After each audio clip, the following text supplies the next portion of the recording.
All right. Shabbat Shalom, Shabbat Shalom. My name is Yadon Yasharal, and I'm with my brother Kased Yasharal. Shabbat Shalom, Mark. How you doing? Hey, Shabbat Shalom. Yeah, all is well.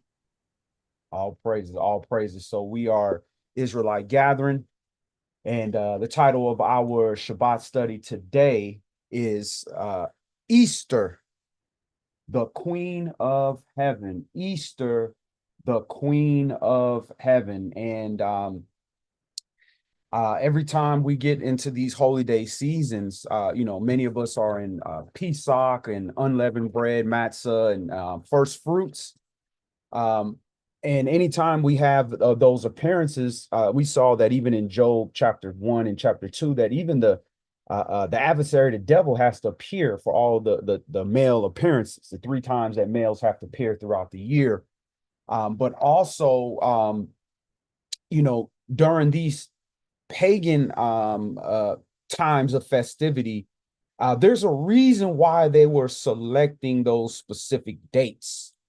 They weren't just picking these dates out the air. There was some pagan ritual involved in that. So those same evil angels and unclean spirits that they are worshiping, those same spirits are also making their appearance and using the vessels, which are the human beings that want to do the idol worship, to commit chaos on the earth.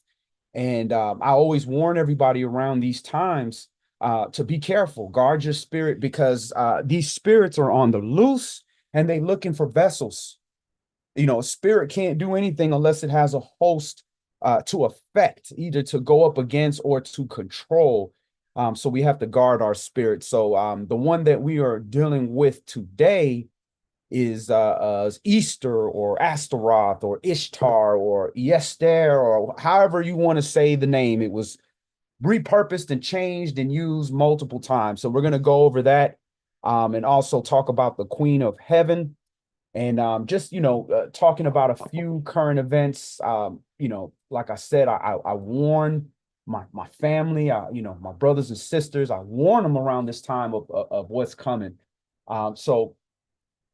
Special prayer, for my alma mater, Florida State University. They had a school shooting there in Tallahassee, Florida. And right around this time, again, is when the craziness happened. A suspected racist went on a tirade and shot a bunch of people on campus, and affected that community. So y'all be with the victims and the people of the family, and the Florida State Seminole community as a whole. Um, One thing I do want to touch on real quickly, and I'm going to try to do it without getting blocked. So bear with me. Um, the White House, on the whitehouse.gov, has just dropped what they called a lab leak, the true origins of that pandemic that we dealt with. So I'm not going to go into the details of it. All I can say is that when this was happening real time, Israelite Gathering was there telling you exactly the same thing that they're going to tell you on this website. We were just using the same data that they're showing. We were just telling you, and we got punished severely. We got shut down, we got shadow blocked. We literally since have not been able to really stay up on some of these platforms for these same things that the White House is now literally divulging, according to the House report, the House committee report. So definitely check it out. It's on whitehouse.gov /lab leak /lab leak true origins of COVID-19. So definitely check it out. With that being said, we're going to go ahead and get in the class again. Everybody is preparing to, have family come in town. Everybody's, Easter, the few times people show up to church, it's happening. So you're gonna have a lot of family and time and a lot of pagan rituals and a lot of stuff going on. Definitely separate yourself from the pagan festivities. But if you can, be around your family. And when you're around your family, this is your time to educate and explain why you don't deal with certain things and the pagan origins of it. So we're going to get into that today. So let's go ahead and open up in the book of Acts. Acts chapter 12. All right, we're going to go to the book of Acts. Let me go ahead and pull up scripts. All right, so we're going to the book of Acts.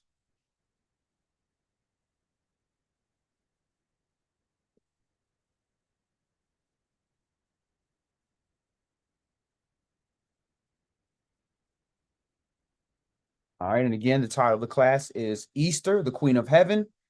And we're opening up in Acts chapter 12.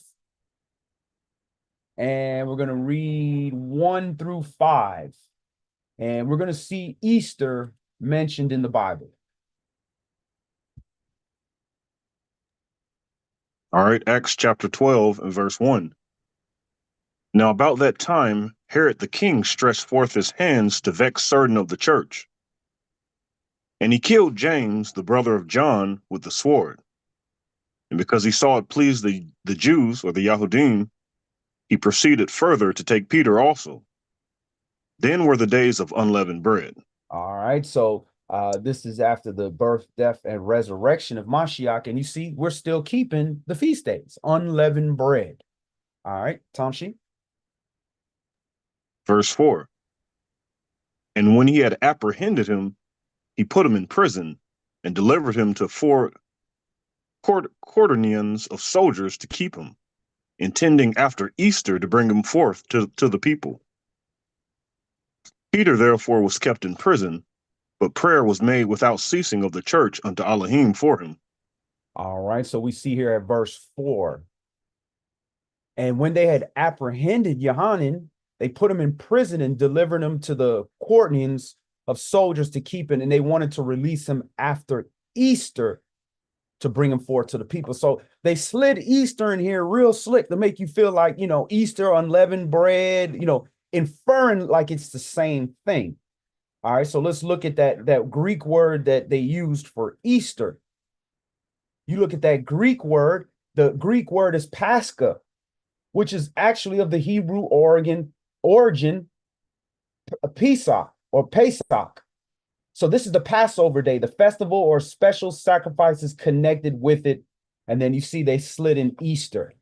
All right, so this is for people that don't know. You would think, well, you keep an Easter, that's in the Bible. So you would think that you are doing what the Most High is asking of you to do. But clearly you see unleavened bread. We can find that in the Bible, given by the Most High in Leviticus 23. And we can find Pesach. We can find that in the Bible as well. Also in Leviticus 23 and Exodus 12. And we can find it all through New Testament, Old Testament. But Easter is only listed here one time. So let's talk a little bit real quick about the history of Easter. All right. So one thing we want to consider with Easter is that where did it come from? All right. Let's take a look. All right. So you have the history of Easter. The name Easter, the English word Easter derived from Eestre in Old English, Ostara in Old High German, and Asteron in Old Saxon. Yestre or Astera was a Germanic dawn goddess associated with spring and fertility. So this is the Germanic dawn goddess associated with spring and fertility. Now we know that the Greeks and the Europeans, they didn't make up these entities. They didn't make up these idols. They merely changed the name of them. So where did all this come from? All right. So now looking at Ishtar, which would have been where Ishtar and Isis and those uh, Afro-Asiatic type gods, that's where the Europeans got it from. So let's take a look at these rituals and symbolisms that they use along with Easter. Now, of course, we know the Easter eggs. You have the Easter egg hunt, and you think about it, you dress up your children in all white, and they run around trying to find the egg. That's a fertility ritual. That's literally dressing up your children like the sperm cell and having them trying to find the egg. So these are fertility pagan rituals that our children are taking part of, right? And then they have the lie about rabbits laying eggs. First of all, mammals don't lay eggs. All right. So that's number one. It's rooted in a lie. And it's saying that the rabbits and hares were associated with the fertility deity. So this was a symbol or the idols that were associated with the idol of the fertility god. So, and they used the actual rabbit and hares because of the rapid reproduction. So this Easter bunny spawned out of this constant evolving of pagan gods and pagan rituals that go back all the way into to ancient Africa and ancient Asia. All right, so let's go to 1 Kings chapter 11.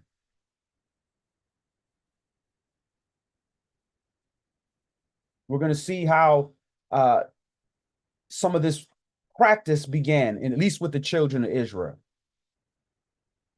So Rishon Melachim, 1 Kings chapter 11, and I want to read verses 1 through 13. Pull up the scripts. All right. And Shabbat Shalom, sis Evie, good to see you.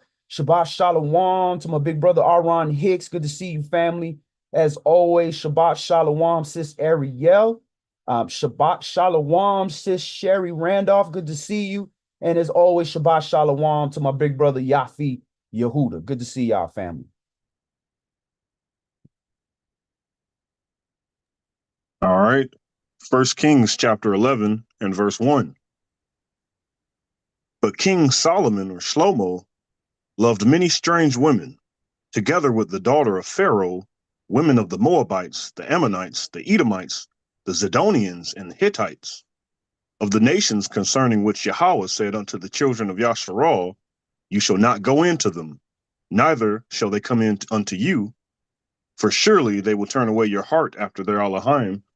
Solomon clave unto these in love. All right, so Shlomo loved many strange women. All right, so these are women that not just that they were from a foreign nation, but they had foreign gods. They weren't assimilating to the house of Yasharal. If you want to stay amongst the house of Yasharal, then you gotta assimilate to the rules, Yah's rules. Well, these wives weren't doing that, and Shlomo was caught up into that. So, with that being said, they turned his heart away from Yah, and that's why Yah said, "I don't want you to deal with the women of these particular nations, because these are matriarchal nations." Where you have priestesses instead of priests, and they're teaching matriarchy. So these women are going to control the leadership of the house, because the faith, Yah is the leader of the house. So if the woman is choosing the God of the house, then that's matriarchy. So Yah did not want the children of Israel to deal with those particular type of women, not because their gods were just so appealing, because these type of women use certain practices that would use the lust of the flesh to draw us away from our spiritual father. So this is what's going on with Shlomo at this time. And just to kind of add to that, in the law, we were instructed basically if you're going to take multiple wives, that you had to take equal care for all of them, meaning you had to provide and make sure that they were good. You couldn't just be heaping wives to yourselves. And when you look at what Saul said in the New Testament about he said those who are married will care more about how the things of the world, how he may please his wife. So Right. imagine Solomon with not just one, two, or three, or four, but hundreds of wives. Imagine how focused just on a fleshly level he had to be to make sure that he's taking care of all of these, if he was indeed taking care of all of them. But just imagine how much mental and spiritual bandwidth that would have took in addition to his obvious idolatry. You know what I'm saying? So, Right. that's a lot to heap on yourself. Absolutely, absolutely. And these are things that a man has the right to do. He has the right to multiply wives unto himself. But a man of Yah, especially the kings, and we are a nation of kings and priests. We're not supposed to multiply wives. Now, this is not a multiple wife class, but you're not supposed to multiply horses or gold as well. So that means you're not supposed to have it in abundance. It didn't mean that you couldn't be wealthy. Don't have it in abundance. When you talking about 1,000 wives, which we about to read, that's a multiple of 10. That's a multiple of 100. That's what they mean by multiples. So how can, like Ox said, how can you be concerned with Yah and his nation when you have this many ways to attack you? Because again, how's the devil going to enter into your house? Through the weaker vessel. And you have how many? 1,000? That's 1,000 entry points that you got to cover. And that makes it very, very difficult. So that was a great point, Ox. All right, Tom Sheen. Praise God. Verse 3. And he had 700 wives, princesses, and 300 concubines, and his wives turned away his heart. For it came to pass, when Shlomo was old, that his wives turned away his heart after other gods, and his heart was not perfect with Yahweh his Elohim, as was the heart of his father Dawid. All right. So now, because he's getting old, when you're young, you got the energy to deal with the fiery woman. You got the patience. You have the bravado. You got the young looks, the spirit. You making a mark. You establishing your house. But when you get older, you've been worn down. You have less energy. You don't have the same youthful exuberance, to kind of, quiet down certain things. So you got to find other ways to keep things in order, to keep your house intact, to keep your wife happy, to do all different things. Whereas when you were young, you could handle it a certain way. So now that he's old and he's obviously still taking on wives, they have turned his heart away. He's not pure with Yah. Now, rather than, hey, look, I want what Yah has for me, he wants what he wants. All right, Tom Sheep. Verse 5. For Shlomo went after Ashtaroth, the goddess of the Zidonians, and after Milcom, the abomination of the Ammonites. All right, so mainly here, now we're starting to get to this queen of heaven. Now we start to see the children of Yasharal are going to now be introduced to this so-called queen of heaven. All right, so Ashtaroth. We're going to look at that in Hebrew. It's H6253. Ashtaroth, and that's the Phoenician goddess of love and increase. So now we're getting into the Phoenician, where like the people of the land, the Canaanites, that whole area. So now we're dealing with a goddess of the land. All right. So this goddess of the land, this Ashtaroth, is who we're now being introduced to. So go ahead and continue. Verse 6. And Shlomo did evil in the sight of Yah, and went not fully after Yahweh, as Dawid his father. Then did Shlomo build a high place for Chemosh, the abomination of Moab, in the hill that is before Jerusalem, and for Molech, the abomination of the children of Ammon. And likewise did he for all his strange wives, which burnt incense and sacrificed unto their Elohim. And Yahweh was angry with Shlomo because his heart was turned from Yahweh Elohim of Yasharal, which had appeared unto him twice. All right. So now it's a whole host. It's not just one. Now he's got all the different pagan gods here now. And he's building temples and he's doing different things. He's using the treasury of Yasharal, the tithe money, the different things that would go towards the temple or towards building for the children of Yasharal, building for the nation, and he's now putting it on idols.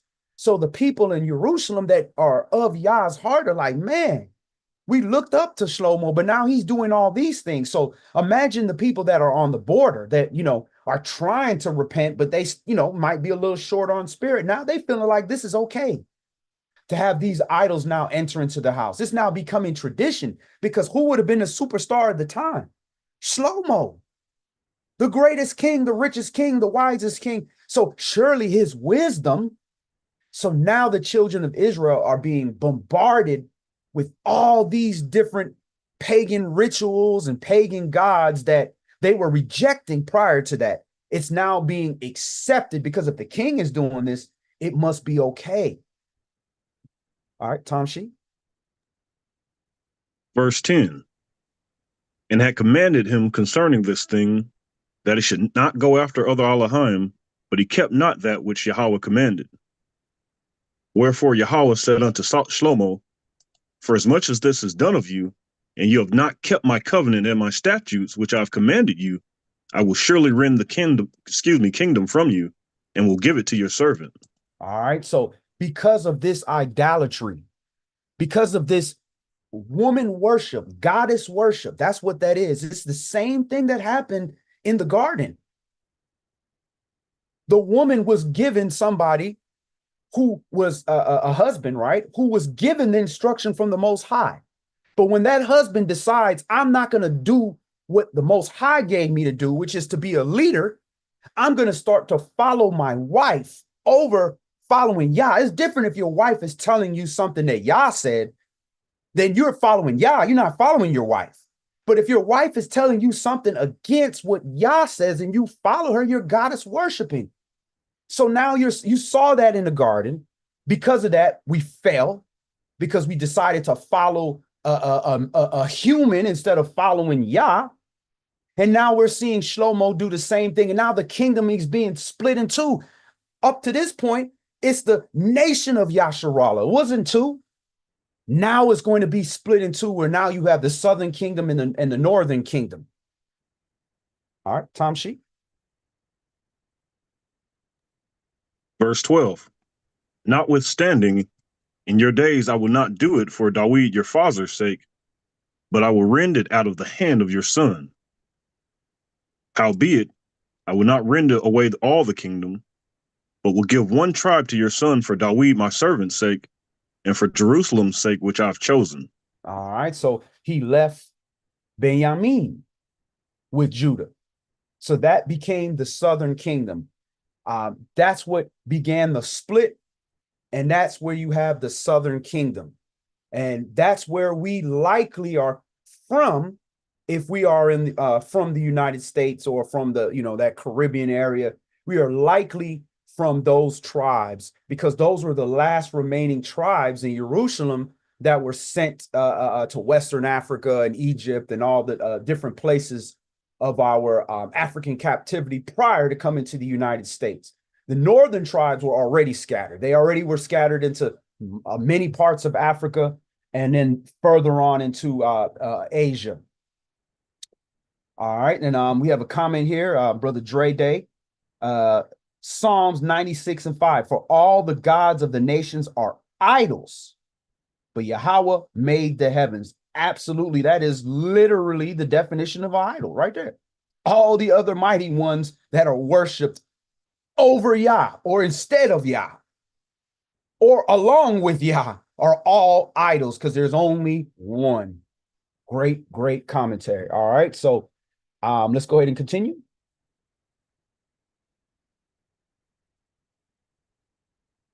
We're reading to verse 14 or 13. 13. That's good.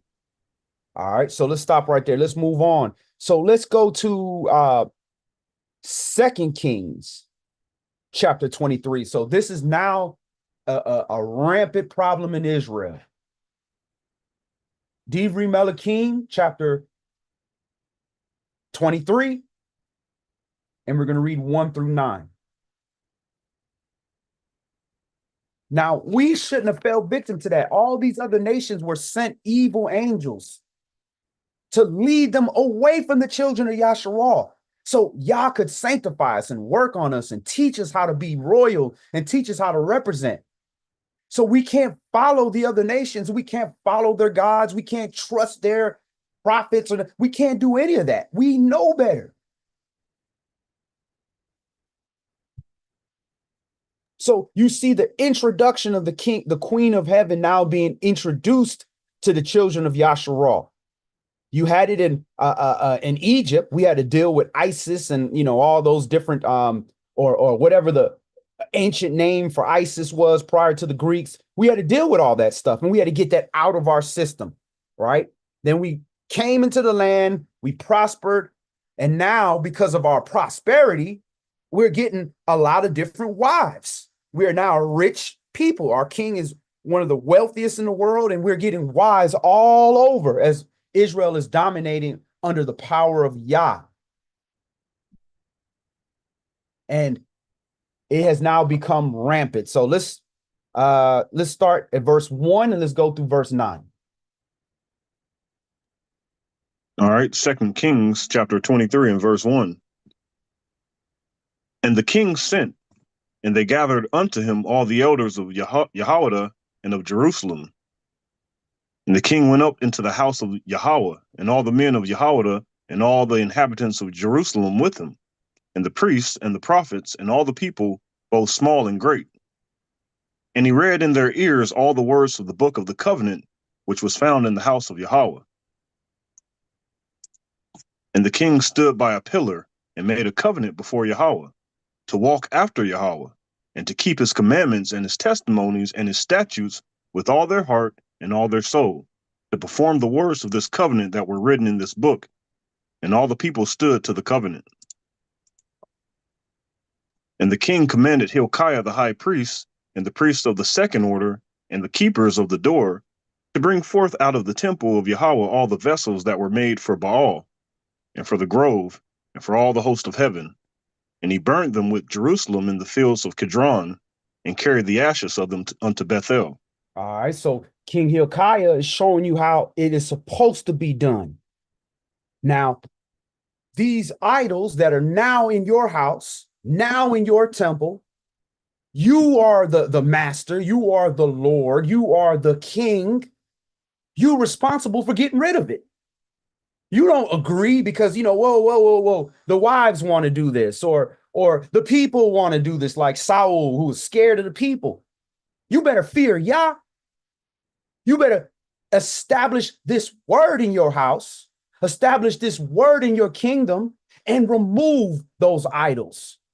Now, in this situation, they were physical idols, Asherah poles, all kind of weird stuff that they were doing, right? That they made for Baal, the sun god. So that's the king of heaven, the sun god, and then the queen of heaven, right? The grove, all those things, that's Ashtaroth. So you got the sun and the moon, right? You get rid of those things. You don't join yourself. You don't accept that. That's why you were put to be the head, because the instruction was given to you. So that's what the king is doing. So that's what we have to do as individuals, whether you are a man or a woman, but especially as heads of houses, husbands, fathers, princes, kings. You have to remove those things. First, you in yourself, remove all those things of pagan worship that you inherited from your forefathers, that you inherited from where we live. And once you're in the process of getting that out, you establish that that's not allowed in your house. As for me and my house, we going to serve Yah. Tom She?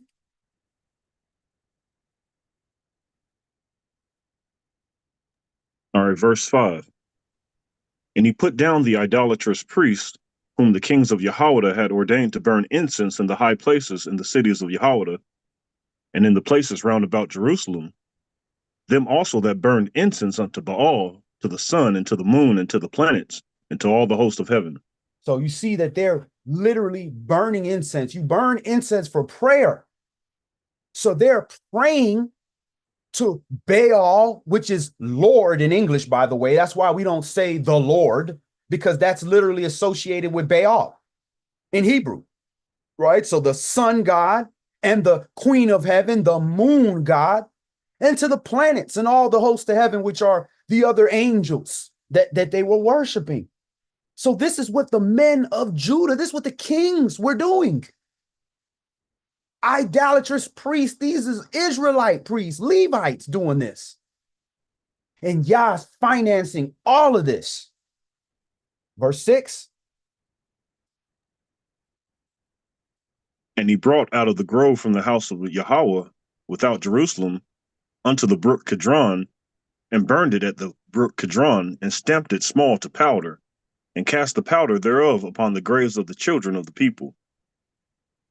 And he brake down the houses of the Sodomites that were by the house of Yahweh, where the women wove hangings for the grove. All right. So you had literal homosexuality going on here. This is literal rituals to worship the Queen of Heaven, to worship the sun god. You have to change the way things are supposed to be, where instead of a man and a woman, now you got a man on a man, which is utter confusion. Yah didn't give us that order. He didn't say woman on woman, man on man. He gave us the order of life. And now because of all these pagan rituals and gods that we have now allowed into the land that we were supposed to push out from the get-go, the king has allowed this. Now it's floating all the way down to the people. The king is responsible for this. He's supposed to shut this stuff down. All right, so Hilkiah is coming in here and trying to fix the situation. Go ahead. Verse 8. And he brought all the priests out of the cities of Jehoiada, and defiled the high places where the priests had burned incense from Geba to Beersheba, and brake down the high places of the gates that were in the entering in of the gate of Yeshua, the governor of the city, which were on a man's left hand at the gate of the city.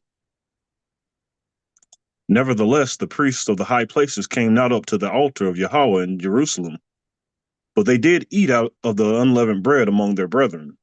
So these idolatrous priests are doing all this wickedness, right? Burning incense to the queen of heaven and the king, the sun god, and all kind of stuff. But then turn around and want to keep Passover. Won't come up to the altar, which is to make their offering, right? But they eating of unleavened bread. So remember that. That's the idolatrous priest will not make an offering, which is the offering of himself, is the offering we make today. They're not going to offer themselves, but they're going to show up for the holiday or holy day. All right, so that's the tradition. They still going to show up for that tradition. And that's what we have as it is to this day with Passover, with unleavened bread, with our holy days, especially these pagan holidays. They're going to show up for Easter. They're showing up for Christmas.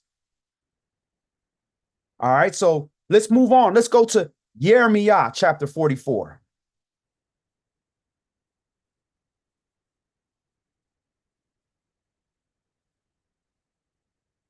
Jeremiah chapter 44.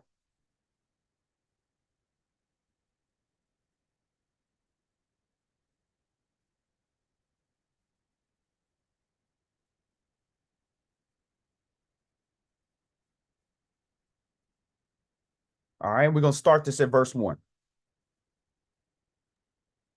All right.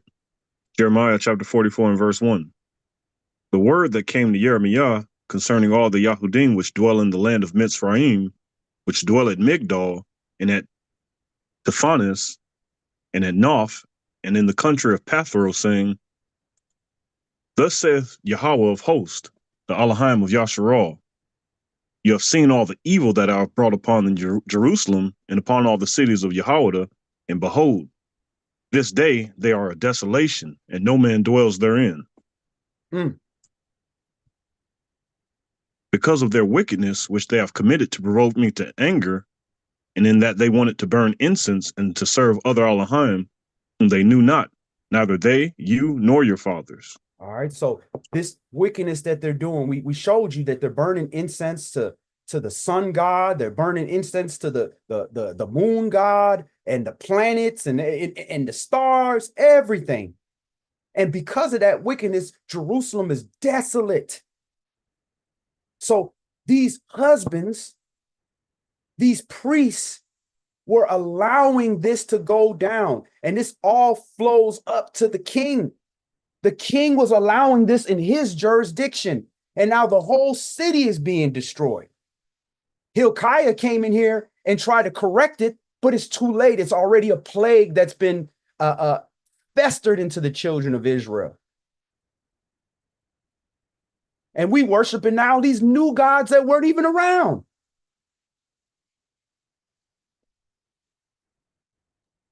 Verse 4.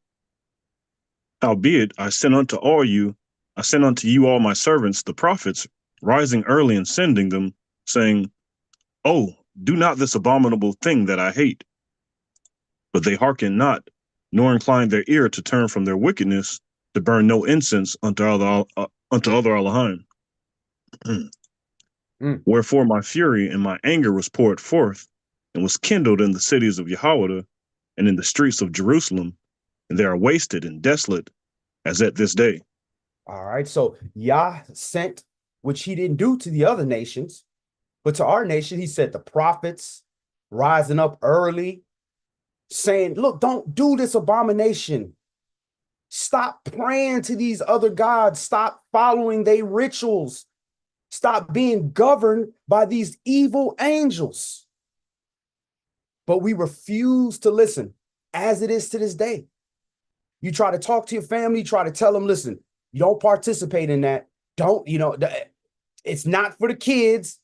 You're putting your kids in the fire by doing it because now they got to unlearn something that they should have never learned from the get-go. This is even from our fathers, right? But now we have learned it, and now we have to fight it all the way into our 10th generation. Tamshi? Verse 7. Therefore now thus says Yahweh, the Elohim of hosts, the Elohim of Yasharal. Wherefore commit you this great evil against your souls, to cut off from you man and woman, child and suckling, out of Yahweh, to leave you none to remain. And that you provoke me unto wrath with the works of your hands, burning incense unto other Elohim in the land of Mizraim, whether you be gone to dwell, that you might cut yourselves off, and that you might be a curse and a reproach among all the nations of the earth. Have you forgotten the wickedness of your fathers, and of the wickedness of the kings of Yahweh, and the wickedness of their wives, and your own wickedness, and the wickedness of your wives, which they have committed in the land of Yahweh, and in the streets of Jerusalem? They are not humbled even unto this day, neither have they feared, nor walked in my law, nor in my statutes, that I set before you and before your fathers. Therefore thus says Yahweh of hosts, the Elohim of Yasharal, Behold, I will set my face against you for evil, and to cut off all Yahweh. And I will take the remnant of Yahweh that have set their faces to go in unto the land of Mizraim to sojourn there, and they shall be consumed. They shall all be consumed, and fall in the land of Mizraim. They shall even be consumed by the sword and by the famine. They shall die from the least even unto the greatest, by the sword and by the famine. And they shall be an execration and an astonishment and a curse and a reproach. All right. So again, he's trying to remind us of our previous stay in Egypt. And now we run into Egypt for help. And now we have famine and pestilence everywhere. This judgment is on us for this idol worship that we refuse to leave alone. And because we're being supported by Egypt, aka modern America, the judgment isn't coming so swift, but it's just enough to hang ourselves. All right, Tamshi. Verse 13. For I will punish them that dwell in the land of Mizraim, as I have punished Jerusalem by the sword, by the famine, and by the pestilence. So that none of the remnant of Yahweh, which are gone into the land of Mizraim to sojourn there, shall escape or remain, that they should return into the land of Yahweh, to the which they have a desire to return to dwell there, for none shall return but such as shall escape. Then all the men which knew that their wives had burned incense to other Elohim, and all the women that stood by, a great multitude, even all the people that dwelt in the land of Mizraim and in Pathros, answered Jeremiah, saying, As for the word that you have spoken unto us in the name of Yah, we will not hearken unto you. But we will certainly do whatsoever thing goes forth out of our own mouth, to burn incense unto the Queen of Heaven, and to pour out drink offerings unto her, as we have done, we and our fathers, our kings, and our princes, in the cities of Yahweh, and in the streets of Jerusalem. For them had we plenty of victuals, and were well, and saw no evil. All right. So again, all of us can testify as we come into this word and we start to make these changes and we let go of these pagan rituals and pagan gods. The attacks come. They come. In the first place, it comes from is your family. You know, praise Yah if you and your spouse are on the same spiritual understanding. But a lot of us, you know, men came in first, and then our wives came in afterwards, and then we had to deal with all that disorder. But they're saying point blank, look, we're going to do what we want to do. This is what our forefathers did. This is how we operated. So if we're going to do what we want to do, it was better for us. And they literally burning incense to the Queen of Heaven. It's literally quote unquote. They're telling you this is what we're doing. And they're pouring out drink offerings. And they're justifying it. They're doing it outright in this situation, but guess what? Now it's just a different way to say the same thing. Well, this is Easter. Well, this is this is that. This is regarding Christ. But you're still saying the same thing. We're going to do what we want to do. If we know point blank that this is pagan worship, pagan rituals has nothing to do. We have seen it. We've looked at it. You've been rebuked. And in their case, they're being rebuked by the prophet of Yah. And you still continue this. You're no different than our forefathers saying this. Look, things have been good for us while we've been doing this. All right. See what happens. Let's go. Continue. Just real quick, this reminds me of Ecclesiastes chapter 8 and verse 11, where it says, because sentence against an evil work is not executed speedily, therefore the heart of the sons of men is fully set in them to do evil. Absolutely. Absolutely. So if Yah chastens whom he loves. So, he loved the nation of Israel. So when we do what we do, we get dealt with quickly, real quickly. But sometimes when you are not getting dealt with quickly, this is what happens. The wickedness continues on until it's too late to repent. All right, Tom Sheep. Jeremiah chapter 44 and verse 18. But since we left off to burn incense to the Queen of Heaven and to pour out drink offerings unto her, we have wanted all things and have been consumed by the sword and by the famine.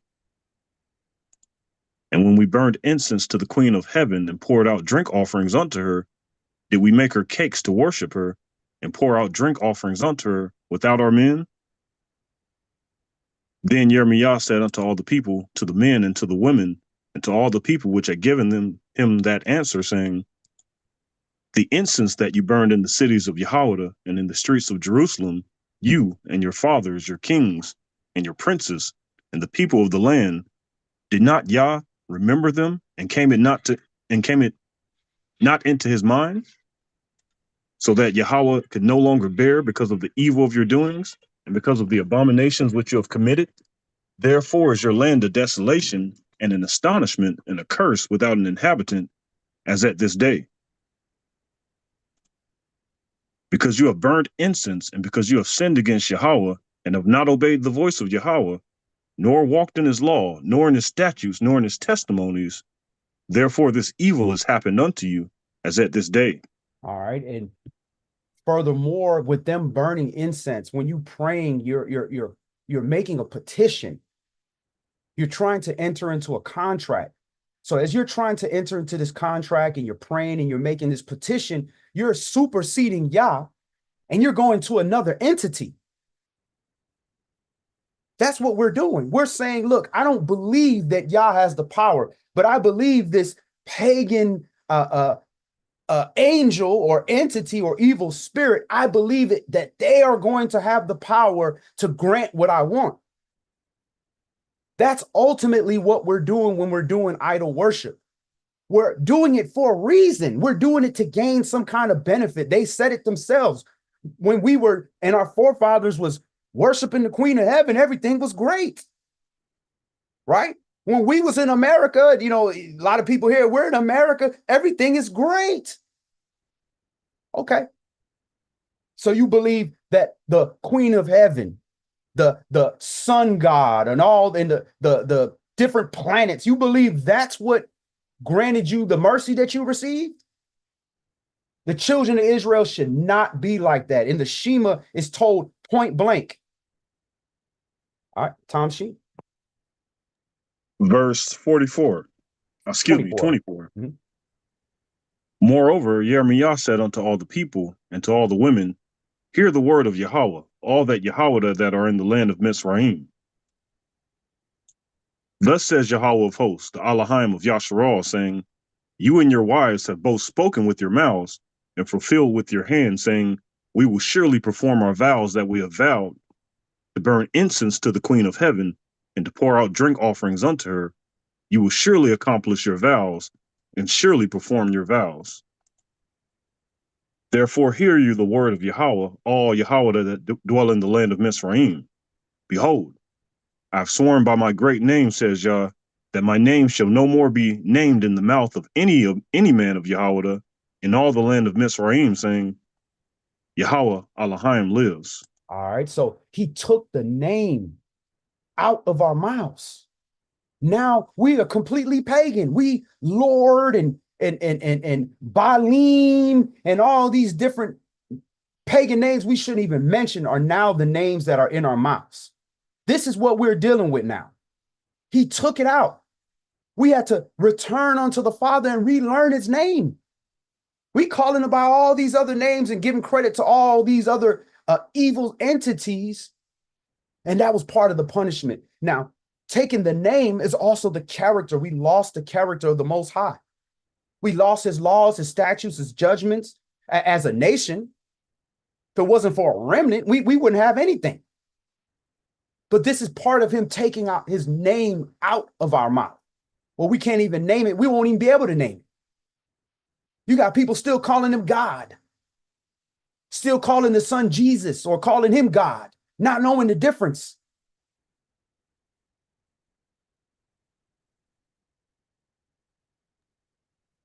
Verse 27, behold, I will watch over them for evil and not for good. And all the men of Yahweh that are in the land of Mizraim shall be consumed by the sword and by the famine, until there be an end of them. Yet a small number that escape the sword shall return out of the land of Mizraim into the land of Yahweh, and all the remnant of Yahweh that are gone into the land of Mizraim to sojourn there shall know whose word shall stand, mine or theirs. And this shall be a sign unto you, says Yahweh, that I will punish you in this place, that you may know that my words shall surely stand against you for evil. Thus says Yahweh, behold, I will give Pharaoh Hophra, king of Mizraim, into the hand of his enemies, and into the hand of them that seek his life, as I gave Zedekiah, king of Yehoiada, into the hand of Nebuchadrezzar, king of Babylon, his enemy, and that sought his life. All right, so you see here, we are now worshiping the Queen of Heaven. You about to see us making cakes and burning incense and doing all this type of wickedness is now being going on. All right, so let's go to let's go to Acts chapter 19. The book of Acts chapter 19.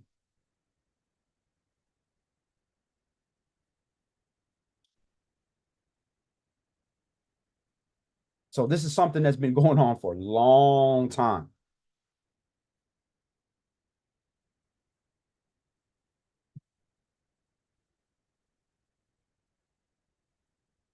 Acts chapter 19, we're going to read verses 21 through 41.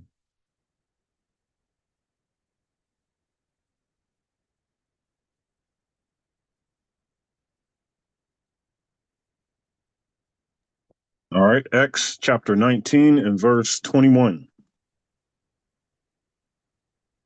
After these things were ended, Saul purposed in the spirit, when he had passed through Macedonia and Achaia, to go to Jerusalem, saying, after I've been there, I must also see Rome. So he sent into Macedonia two of them that ministered unto him, Timotheus and Erastus, but he himself stayed in Asia for a season. In the same time there arose no small stir about that way. For a certain man named Demetrius, a silversmith, which made silver shrines for Diana, brought no small gain unto the craftsmen, whom he called together with the workmen of like occupation, and said, sirs, you know that by this craft we have our wealth. Moreover, you see and hear that not alone at Ephesus, but almost throughout all Asia, this Saul has persuaded and turned away much people, saying that they be no gods which are made with hands. All right, as it is this day. That is the major push for all this pagan stuff amongst our communities. It's about money. Yes. Now the people who are physically pulling these things, it's about money for them. But the spirits that are behind this, we know it's about our salvation. It's about, the devil only being able to duplicate death and can't create life. But this whole pagan structure is corporate. It's about Christmas and Easter and spending money and donating tithe money in the churches and developing revenue. The people that are really pushing this don't even really, support it that much.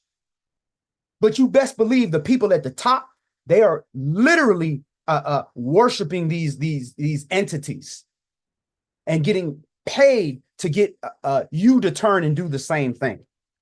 So now you got Diana, they're given a name. Diana, the queen of heaven.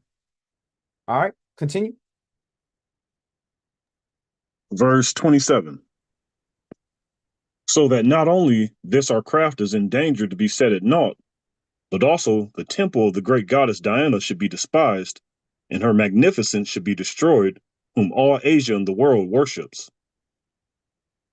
And when they heard these sayings, they were full of wrath and cried out, saying, great is Diana of the Ephesians.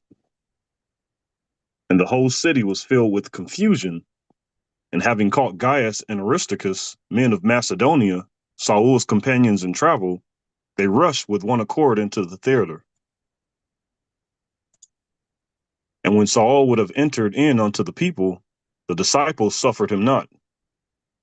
And certain of the chief of Asia, which were his friends, sent unto him, desiring him that he would not adventure himself into the theater.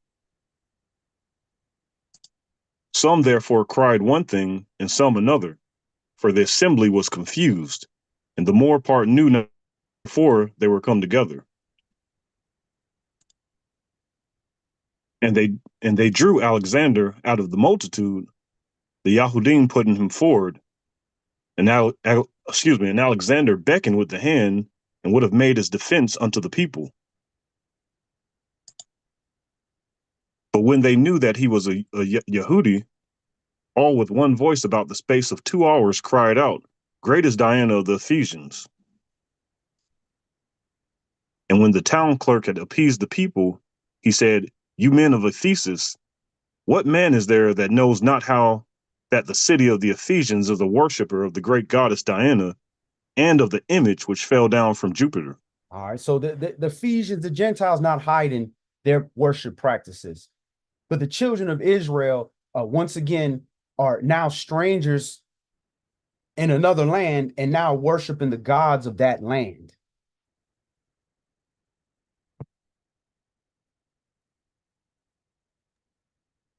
Verse 36. Seeing then that these things cannot be spoken against, you ought to be quiet and to do nothing rashly. For you have brought here these men, which are neither robbers of churches, nor yet blasphemers of your goddess. Wherefore, if Demetrius and the craftsmen which are with him have a matter against any man, the law is open, and there are deputies. Let them implead one another. But if you inquire anything concerning other matters, it shall be determined in a lawful assembly. For we are in danger to be called in question for this day's uproar, there being no cause whereby we may give an account of this concourse. And when he had thus spoken, he dismissed the assembly. All right. So again, they're making cakes to the Queen of Heaven. They're baking literal cakes to the Queen of Heaven, which they have now named Diana. So let's take a look at this whole situation here. Let's take a look at Diana. Pull it up.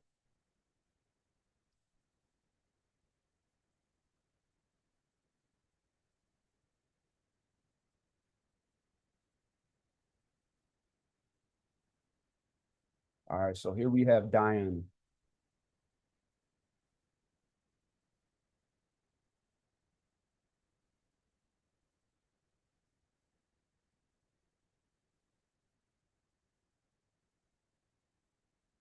All right, Diana is a goddess in Roman religion, primarily considered a patroness of the countryside and nature, hunters, wildlife, childbirth, crossroads, the night and the moon. So now you see the moon goddess. And she's considered a virgin goddess and protector of childhood. All right. And what's important to see here is Diana has been considered a triple deity, merged with the goddess of the moon. And notice that Luna, that's a pagan goddess, Luna.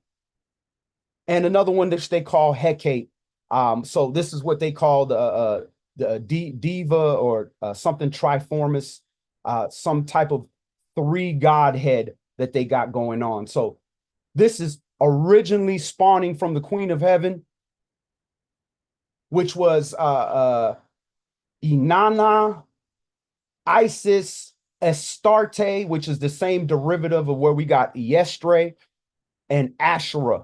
So these are all pagan gods, goddesses that they're rolling up under one title, the Queen of Heaven. And what they do to worship is they bake cakes. Let's go back to Jeremiah chapter 7. That's where all these Easter bun cakes and all this stuff come from. Another one of these rituals. Jeremiah chapter 7.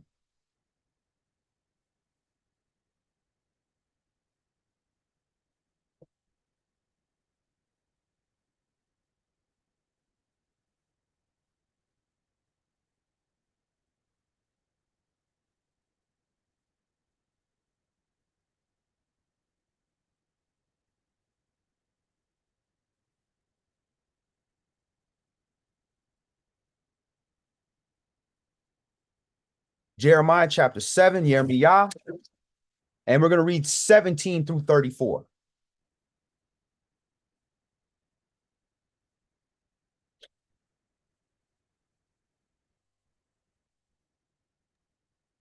All right, Jeremiah chapter 7 and verse 17. Seest you not what they do in the cities of Yehuda and in the streets of Jerusalem? The children gather wood, and the fathers kindle the fire, and the women knead their dough, to make cakes to the Queen of Heaven, and to pour out drink offerings unto other gods, that they may provoke me to anger. Do they provoke me to anger, says Yah? Do they not provoke themselves to the confusion of their own faces? Therefore, thus says Yahweh Elohim, behold, my anger and my fury shall be poured out upon this place, upon man and upon beast, and upon the trees of the field, and upon the fruit of the ground, and it shall burn and shall not be quenched. All right, again, so you see all the way back in Jeremiah chapter 7, they're making cakes to the Queen of Heaven and pouring out drink offerings.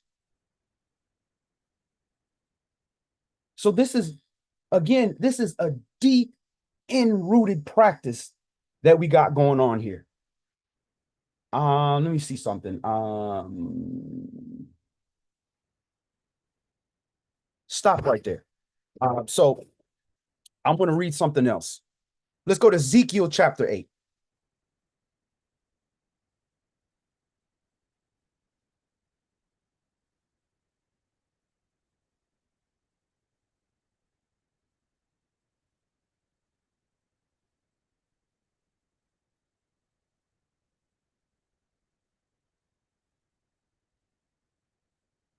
And what you have in Jeremiah, the longer that we continue to do this pagan practice, it wasn't just Shlomo that was allowing this in his household. The men of Israel were allowing this to go down in their household, and they knew what their wives were doing, and they allowed it. They joined in. So Yah destroyed us off the land because we refused to worship him, the same one who put us in the land that gave us everything. And now you're seeing what we're about to read here is the ancients doing the same thing. It's not just the leaders or the priests. You're seeing the ancients doing this. Ezekiel chapter 8, let's go ahead and start this at verse 1.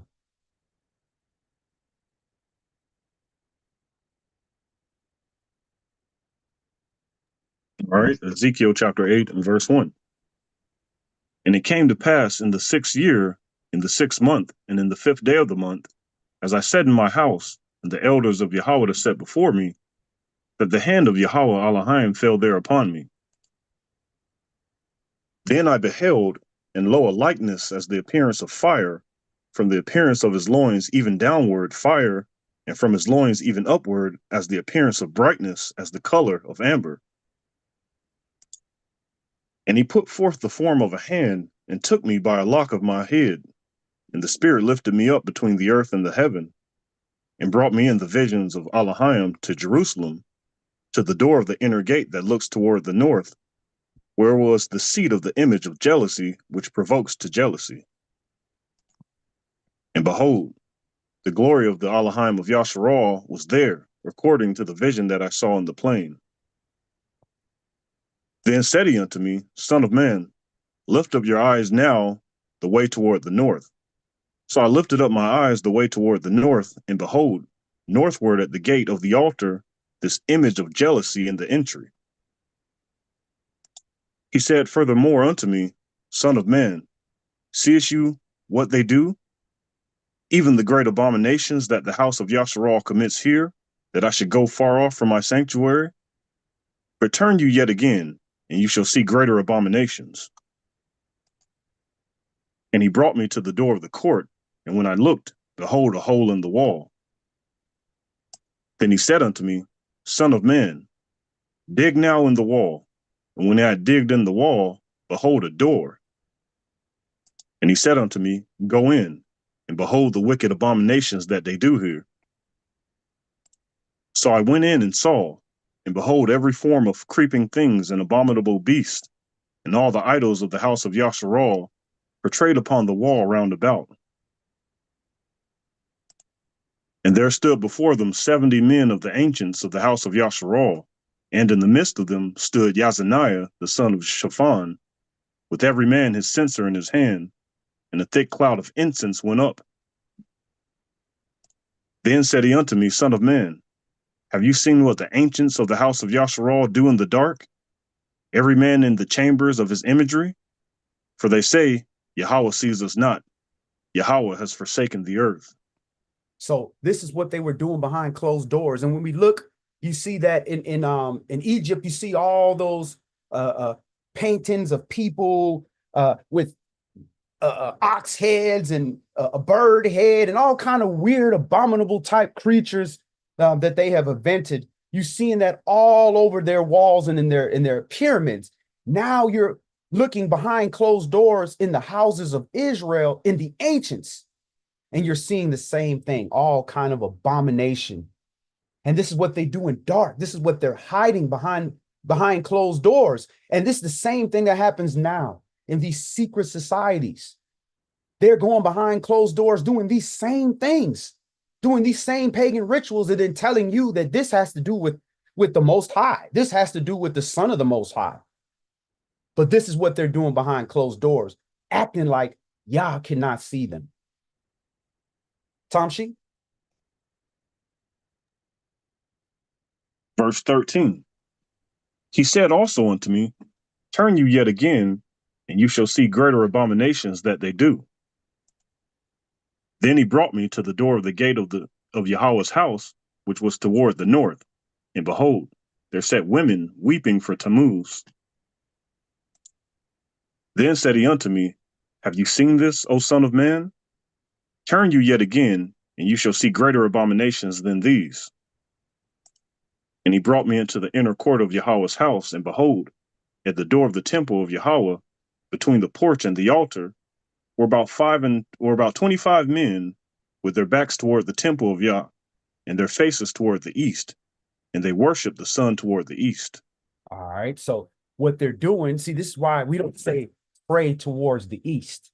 You pray towards the temple of Yah. So they're turning their backs on the temple of Yah to pray towards the sun, for the sun god, for sun worship. And it's no coincidence it's called East in English. And it's called Easter in the pagan holiday. Sun, pagan, moon worship. It's all idol worship. All right, so let's stop right there. Let's go to Daniel chapter 7. Then we have one more for the conclusion. Daniel chapter 7, let's start this at verse 15.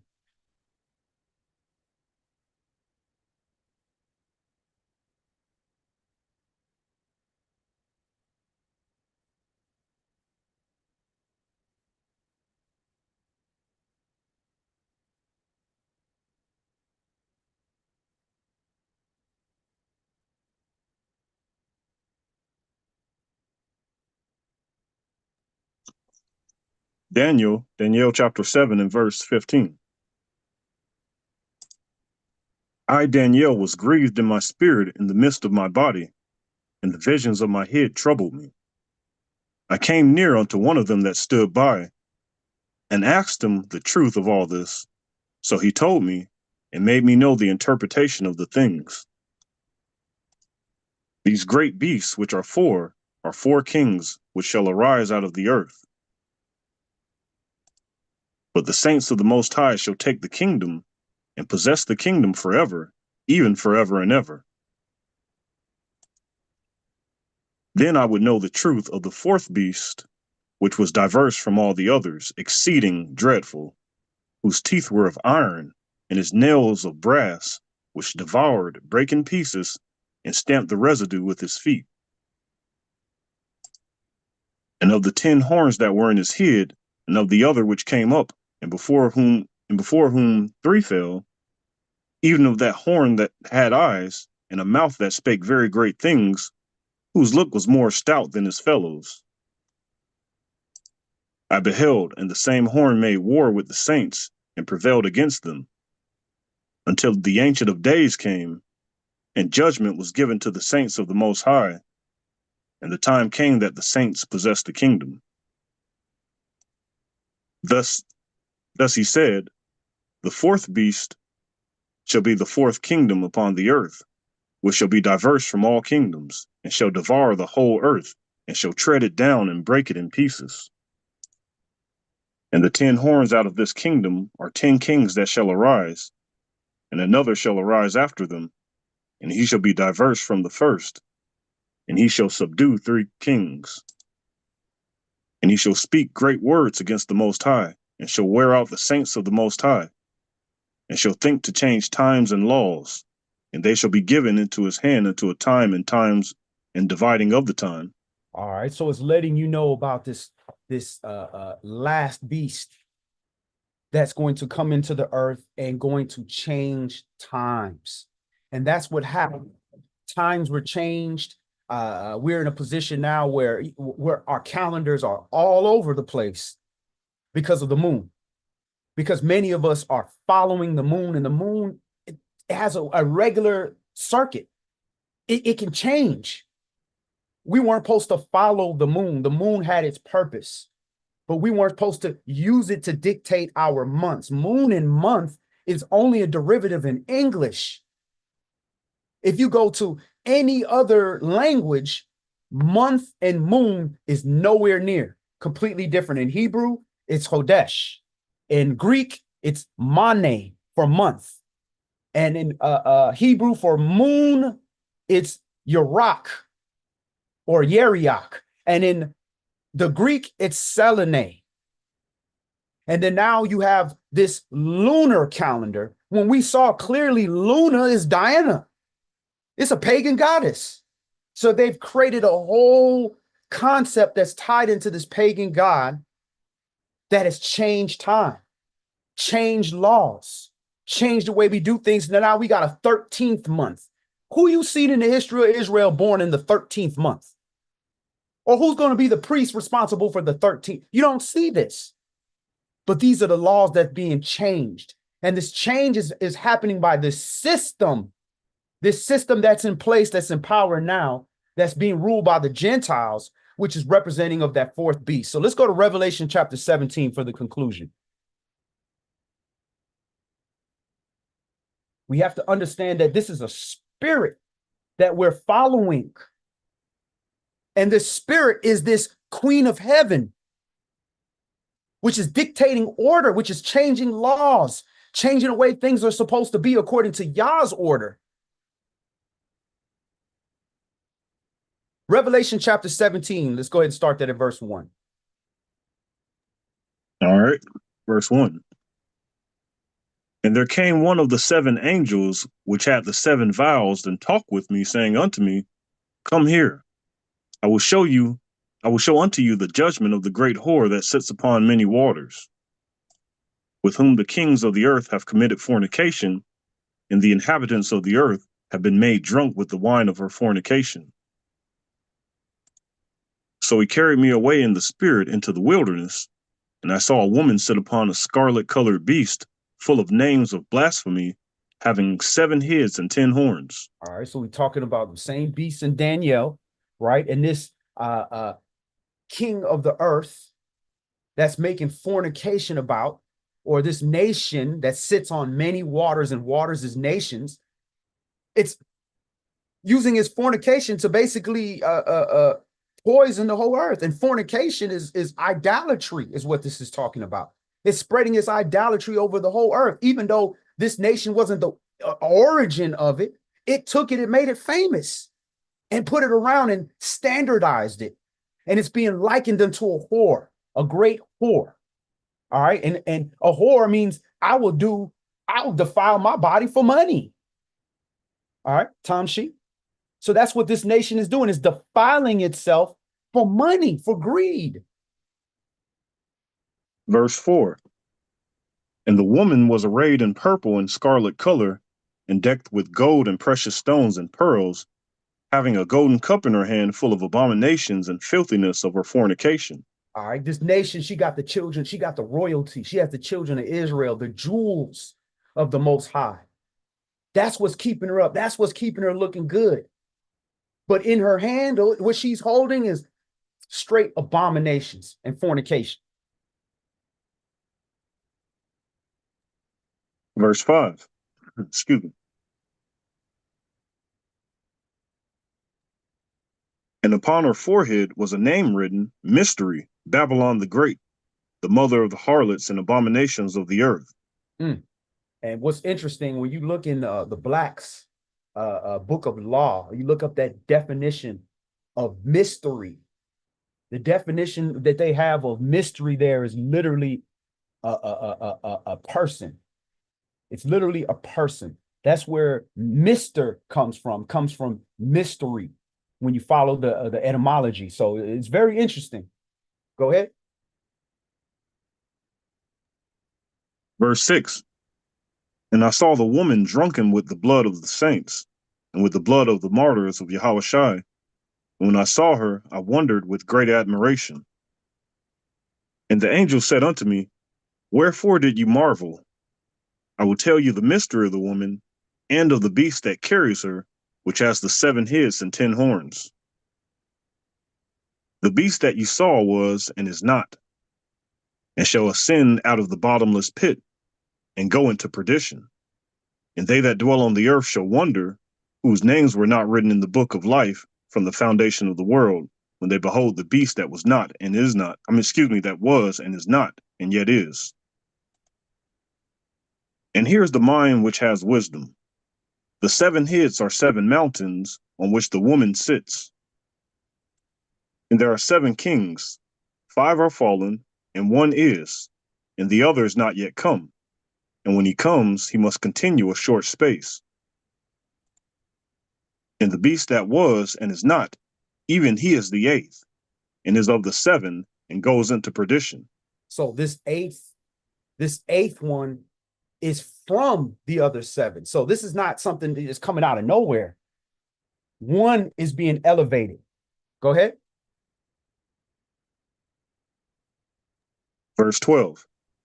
And the 10 horns which you saw are 10 kings, which have received no kingdom as yet, but receive power as kings 1 hour with the beast. So when the beast takes over and has that short reign, you're going to have these new leaders come into place. And that's why, everything we see on the news with cryptocurrency and with, the BRICS and all those different currencies and stuff going on, we're like waiting to see who are these people that are going to be presented that are going to have this power for this short period of time.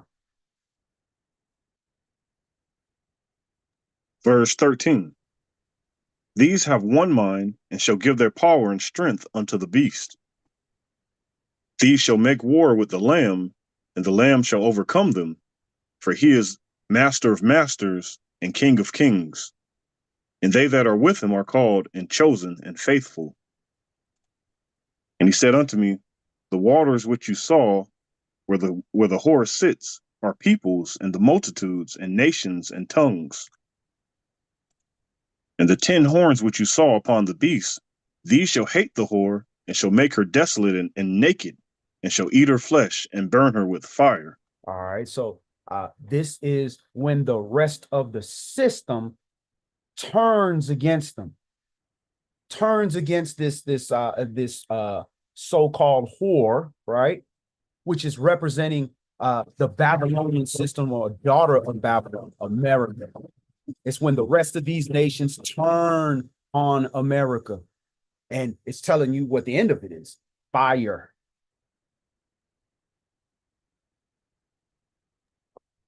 Verse 17. For Elohim has put in their hearts to fulfill his will and to agree, and give their kingdom unto the beast, until the words of Elohim shall be fulfilled.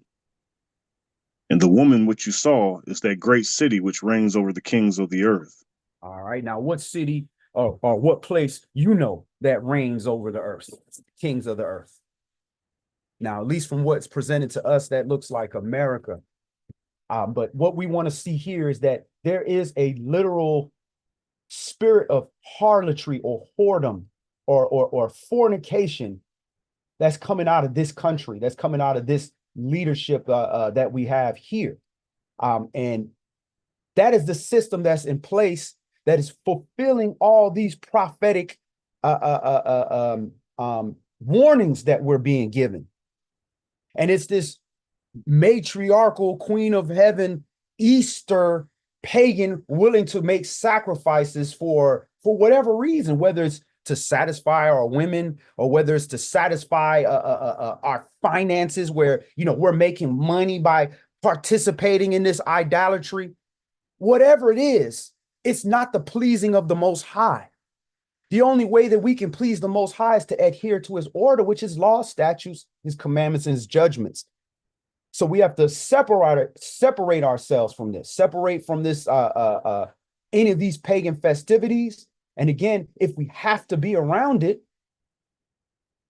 make it be for a reason, make it be something that we are sharing, that we're teaching, that we're allowing our people to wake up to.